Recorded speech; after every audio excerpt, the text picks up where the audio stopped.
SEC fans, closing out week 7. Here are my power rankings after week 7. And we do have some changes throughout, but some things still remain the same. Starting with remaining the same, Vanderbilt. Okay. Valiant effort. You got up 7-0 on Georgia. Lost by 17. Covered the spread, though, for those that matter about that stuff. But there you go. You remain at 14. At 13, falling all the way down, is Auburn. And I had a tough time with these next 4 that could be interchangeable, but it came down to quarterback play and just momentum and energy and thought of hope. And Auburn had a week off. They get a false start penalty. You can argue that's because of Baton Rouge on the first drive of the game. Then they also snapped it past the quarterback when he's not looking. Their quarterback situation is not well. I'm a huge Robbie Asher fan. I have nothing against Peyton Thorne, but it's clearly obvious that Auburn's quarterback situation might rank dead last in all of the SEC. So, and now in comes the highest scoring team in the SEC, Ole Miss, next week. At 12, South Carolina. Oof.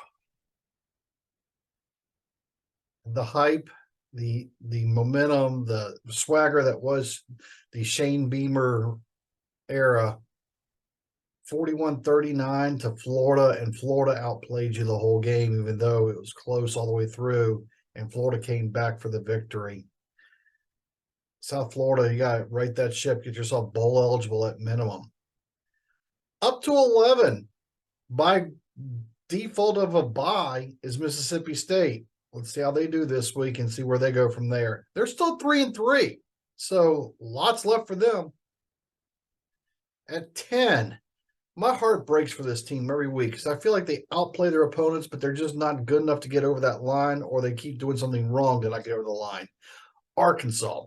You had Alabama to no points in the second half. You had a 15-point run to make it close, but you couldn't find a way to win on the road in Tuscaloosa. For the 3rd week in a row, Arkansas, even though you are 2-5 on the season, you're getting near the break line. I'm holding you at 10. You drop below that break line, though, I'm going to put you near the bottom. Down to number 9, Texas A&M. That was, all things considered, an ugly game. You can argue as both defenses were selling out and winning the plays, but Texas A&M through just not a good game for them. They dropped to 9. Up to 8 is Florida. Okay, putting 41 points on the road, come from behind victory. Graham Mertz finally played like I felt like he should be playing all season. It was a fun game to watch. Holding at 7, Kentucky. Up early, and then the mad scientist and his team just took it to you. 6 is Tennessee. Apparently, this year's formula for Tennessee is defense and run the ball. Even though we expect heavy throws with the Heupel offense, it's just not happening. Joe Milton's not a passing quarterback like previous Tennessee quarterbacks. Up to 5 is the Zoo, M-I-Z. All right, Missouri, 37 points on Kentucky, and a big road win. You're 5-1, a game from being bowl eligible. And I guess you could argue in the driver's seat for the SEC East. Now, that's still a ways away. Let's not go there yet, and let's not go crazy. But Eli, I thought he was on the brink of being fired last year. They signed a contract and extension with him, and look what good that's done this season. That was showing faith in your coach, and look at where they are now. Great job, Missouri. Holding steady at 4, LSU. They had a bye week this week. Auburn also happened to be in the stadium at the same time during the bye week, so LSU got that going for them. At 3, Ole Miss. Hotty toddy gosh almighty, coming off of a bye week. They get a second bye week because they'll be in the same stadium as Jordan-Hare as Auburn. And 2 years ago, they lost that game. I was there, and the World Series was taking place at the same exact time. And you could just hear people cheering in the background of Jordan-Hare when the Braves hit a home run.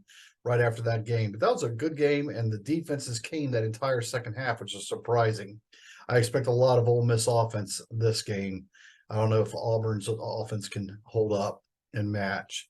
At number 2, Alabama. You took the second half off, but you still won. And then that leaves number 1, Georgia. You got past Vanderbilt, may not cover the spread, but the real question is Brock Bowers.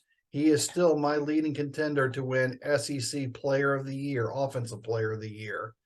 And they're right now, hey, give me feedback, folks.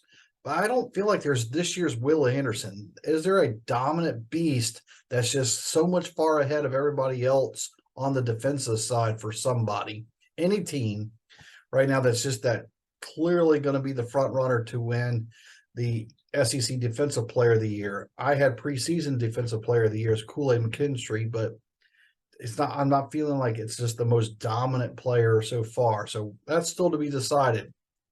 So there's my 1 through 14 after week 7. Make sure you follow me back, hit the like button, and comment below, because also, yes, I do Big 12 power rankings, but I'm also starting, since we are now in week 7 and past the week 7 line, bowl projections. So those are coming up soon as well. Check us out, and also check out the website coachandcrewshow.com.